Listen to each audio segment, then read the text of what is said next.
Olá, tudo bem? Eu sou o professor Manga e trabalho com língua portuguesa. Seja muito bem-vindo ao nosso Questão de Linguagem. Pois é, esse vídeo aqui é uma continuação, é uma sequência do nosso papo da semana passada. Estamos falando sobre FUVEST. Na semana passada, eu fiz um levantamento estatístico, eu demonstrei alguns tópicos que recorrentemente aparecem na FUVEST. Caso você ainda não tenha visto esse vídeo, eu vou deixar um cardzinho aqui do lado para você ver, tá? E aí, hoje a gente vai falar de duas dicas de gramática para temas que podem aparecer aí na sua prova de logo mais, tá? Então vem comigo, eu vou te trazer aqui para minha telinha e olha só, a gente vai tomar como base uma questão de 2018. Leia o texto. No Brasil colonial, o indissolúvel vínculo do matrimônio, tal como ele era concebido pela Igreja Católica, nem sempre terminava com a morte natural de um dos cônjuges. A crise do casamento assumia várias formas. A clausura das mulheres, enquanto os maridos continuavam suas vidas, a separação ou a anulação do matrimônio decretadas pela Igreja, a transgressão pela bigamia ou mesmo pelo assassínio do cônjuge. Maria Beatriz Nisa da Silva, História da Família no Brasil Colonial, adaptado. O item A nos questiona o seguinte: no texto, que ideia é sintetizada pela palavra crise?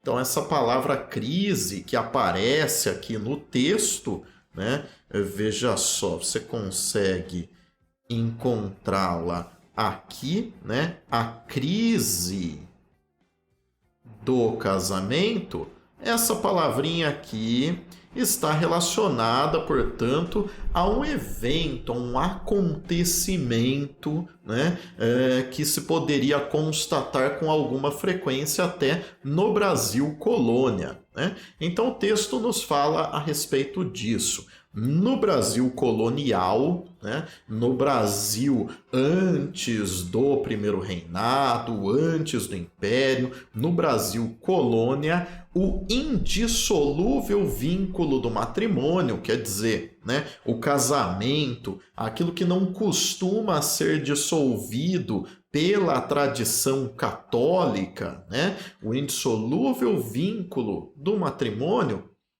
era contornado, né? Nem sempre o casamento terminava com a morte natural de um dos cônjuges. Nem sempre o casamento era até que a morte o separe, né? Então o que acontecia? Bom, existiam várias possibilidades aí de contornar, né, essa indissolubilidade do matrimônio. Né? Podia ser enclausurando a mulher, né? O sujeito ia lá, prendia a mulher e continuava tocando sua vida naturalmente, né? Ou a separação ou a anulação do matrimônio decretadas pela própria igreja, às vezes mediante um pagamento, né?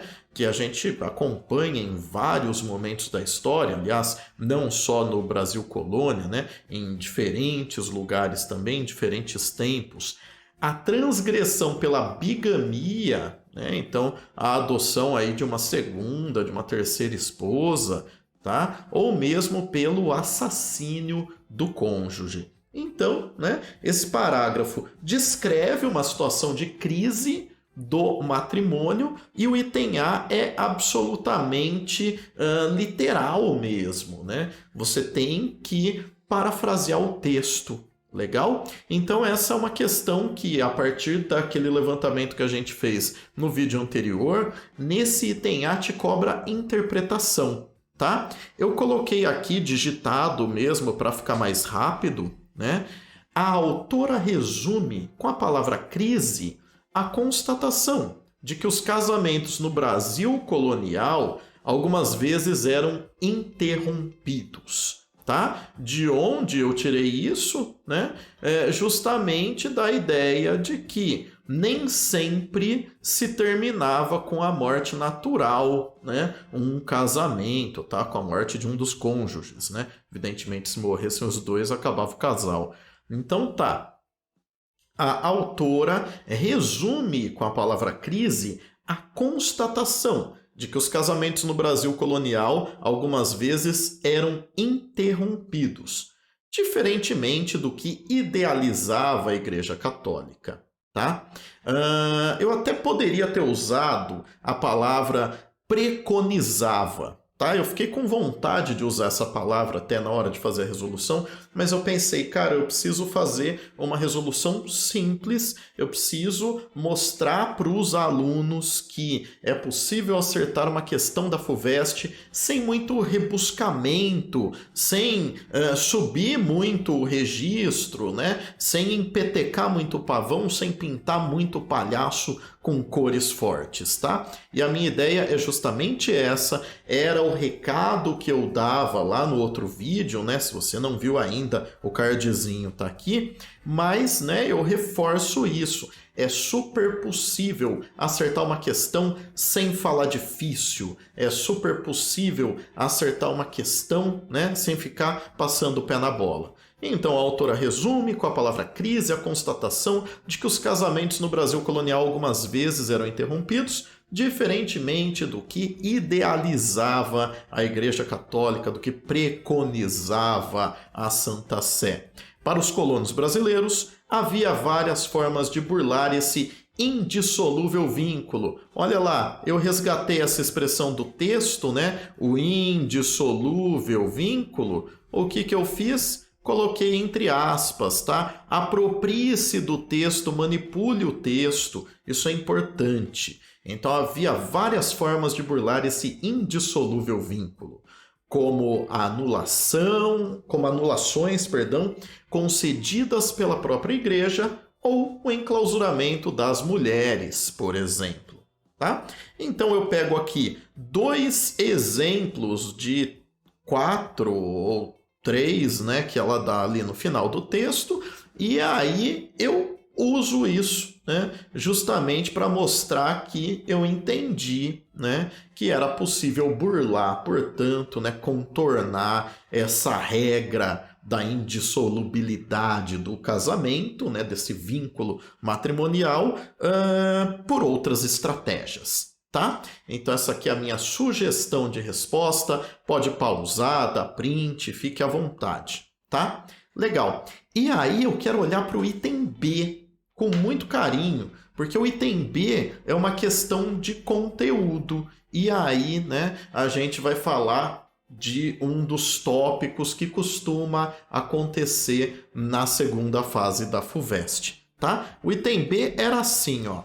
Reescreva a oração, tal como ele era concebido pela Igreja Católica, empregando a voz ativa e fazendo as adaptações necessárias, tá?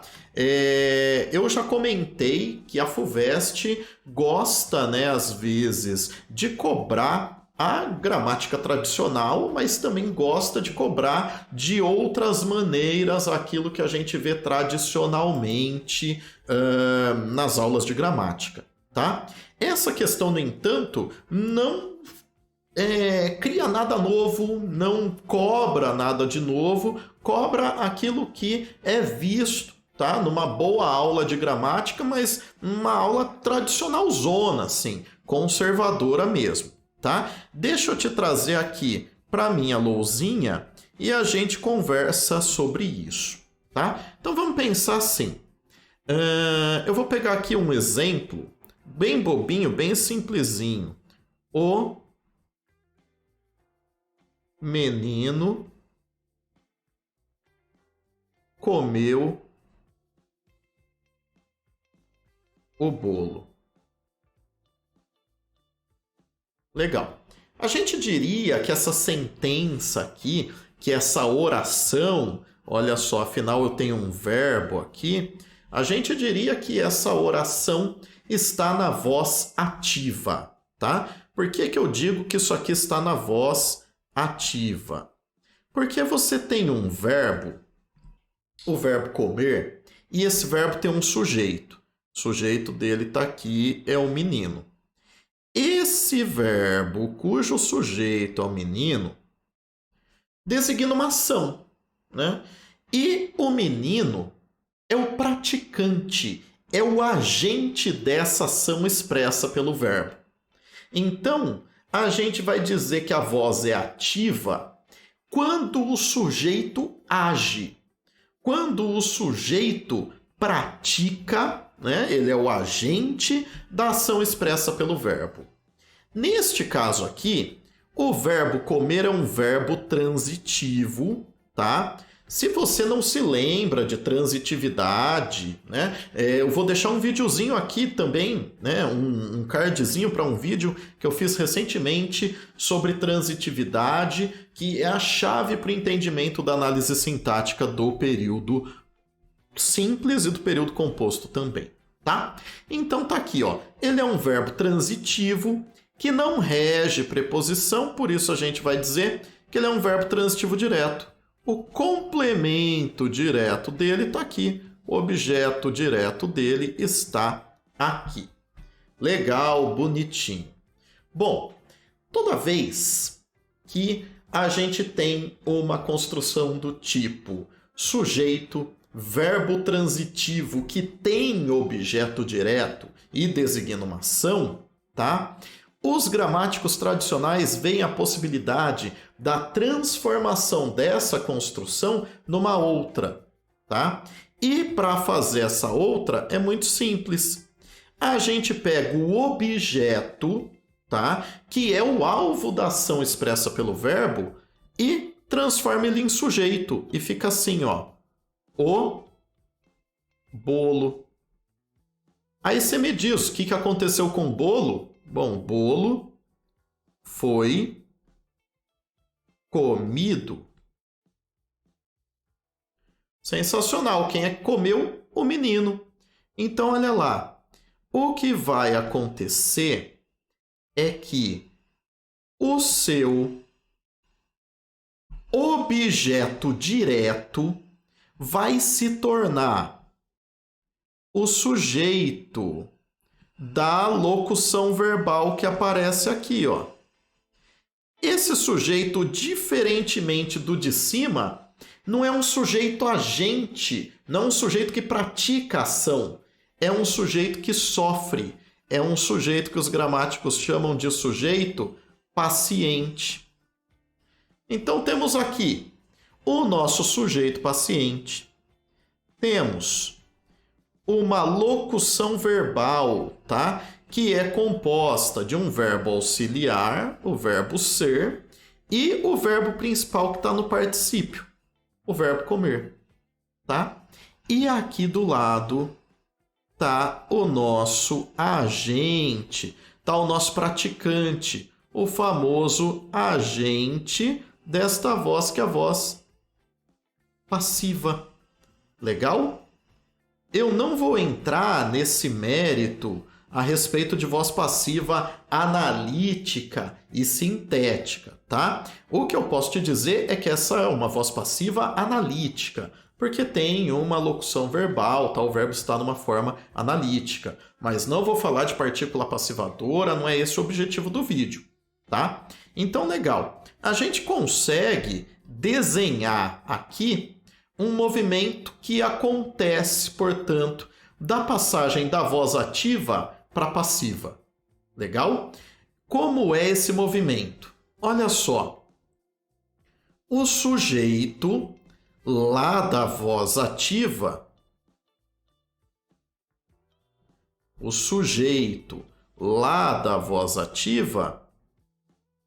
na voz passiva, vai virar o agente da passiva.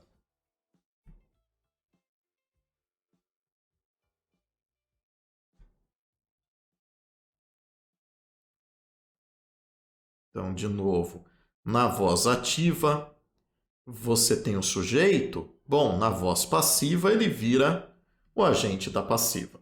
Legal. O seu objeto direto da voz ativa vai cair lá para sujeito paciente na voz passiva.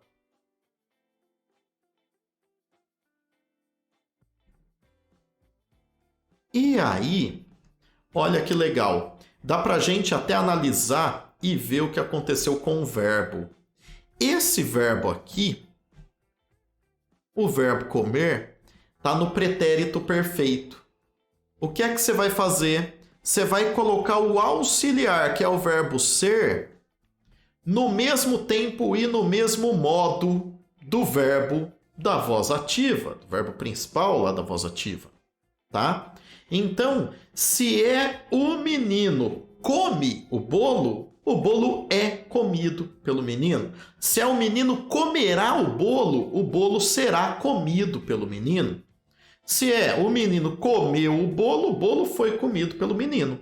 Legal? Então, tá provada aqui, né, essa relação entre voz ativa e voz passiva. Eu ainda vou fazer um comentário detido sobre isso aqui, tá? Mas para essa questão, isso que a gente discutiu já nos basta, né? Então a FUVEST pode te pedir sim para transformar uma voz ativa numa passiva ou uma passiva na ativa, tanto fará, tá? Mantenha esse esqueminha em mente. Dito isso, a gente volta aqui para a nossa questão e aí você consegue perceber a minha sugestão de resposta, né?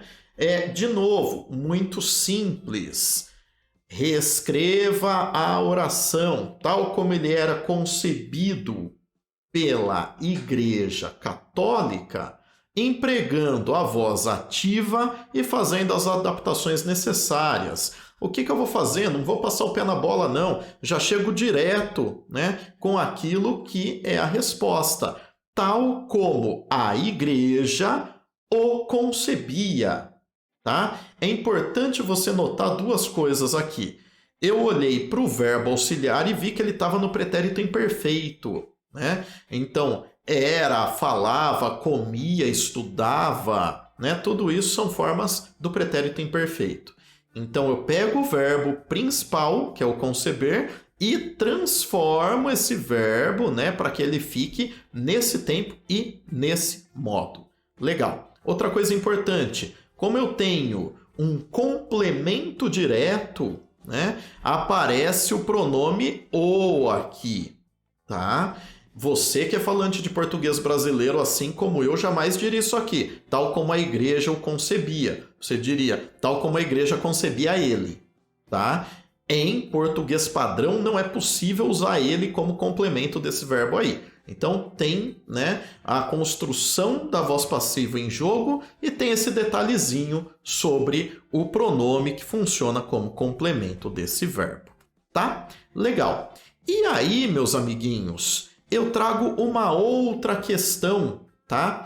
Que é muito cobrada também, que aparece, né, com alguma frequência, tá? É a transformação de discursos, do discurso direto para o indireto e vice-versa, tá? Então, a gente está fazendo um vídeo aqui, na verdade, com duas transformações que são muito mecânicas, né? E que você não pode errar, tá? Por quê? Porque são muito simples, né? São muito banais de fazer, você só precisa dar atenção para isso, tá? Então, examine a transcrição do depoimento de Eduardo Coge, líder indígena de Tadarimana, Mato Grosso.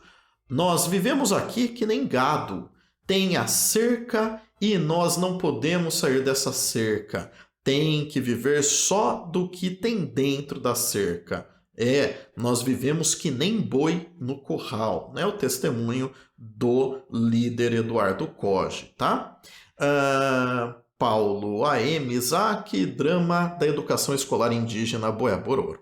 Legal. O primeiro item, né, é um item que examina a sua percepção linguística a respeito de uma palavra, né, o verbo ter, que pode ser usado com mais de um sentido.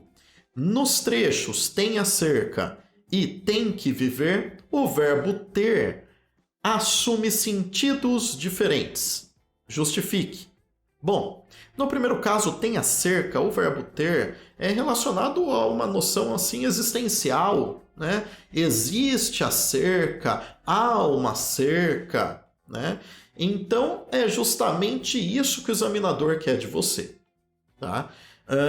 Segundo caso, tem que viver. A gente tem que viver quer dizer que a gente é obrigado a viver, né? Quer dizer que a gente é forçado a viver. Então você tem aqui o verbo ter, né? Usado como um verbo que exige, né? Que está associado a uma exigência, a uma obrigação, tá? Por exemplo, quando eu digo, né? Eu tenho que estudar ou eu tenho que buscar meu filho, né? Significa que eu sou obrigado a isso, a uma necessidade, a algo externo a mim que me compele a fazer isso. De novo, não usa compele, né? Eu, às vezes passo o pé na bola, tá até falando. Então tá, né? Tá aqui, ó. Na primeira ocorrência, o verbo ter tem sentido existencial, equivalendo a existir ou haver, tá? Então existe a cerca. Essa é a minha justificativa. Na segunda, esse verbo assume o sentido de obrigação, de necessidade, tá? Então, né, deve viver só do que, né, tem dentro dessa cerca, né? Então, você tem aqui a minha sugestão que é, primeiro, dar um sentido, né, dar um sinônimo para ele, sintetizar ele na forma de uma palavra, tá? E depois substituir. Acho que fica super bem explicadinho, super claro, tá? Mas o nosso objetivo não é examinar esse item em específico, né? Mas olhar para o item B, tá? Então, reescreva em um único período os trechos "nós vivemos aqui que nem gado" e "nós não podemos sair dessa cerca" empregando discurso indireto. Comece o período conforme o indicado na página de respostas, tá? Vamos lá para minha lousinha de novo. Eu quero só te mostrar uma coisa. Olha só, quando a gente fala de discurso, deixa eu apagar isso aqui. Quando a gente fala de discurso, a gente costuma tratar de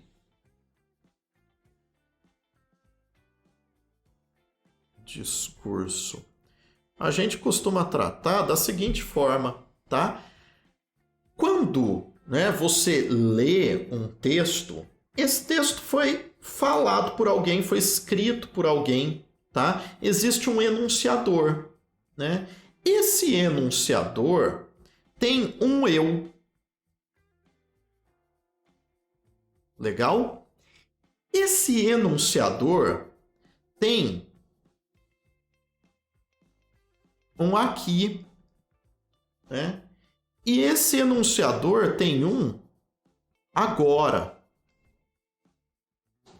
Então, todo discurso, todo enunciado tem as categorias que a gente chama de categorias deíticas, tá? Todo discurso tem uma pessoa, tem um lugar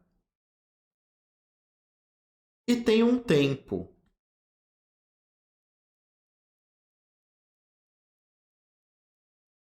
O que acontece é que, às vezes, esse discurso pode ser direto. O que é que significa isso? Você consegue ouvir a personagem falando. O narrador é gente boa, ele abre o microfone para a personagem falar e você escuta a voz da personagem, tá? É isso que a gente chama de discurso direto. Agora, no discurso indireto, o narrador não abre o microfone. Ele toma o enunciado, ele toma o discurso para si e aí você vai ter que fazer adaptações, tanto na pessoa, quanto no lugar, quanto no tempo. Porque você está descolando, você está deslocando o discurso de um lugar para o outro. Legal? De um tempo para o outro, de uma pessoa para outra. Então você precisa ficar muito de olho nessas categorias aqui, tá? Você precisa ficar muito de olho nos pronomes. Você precisa ficar de olho nos advérbios,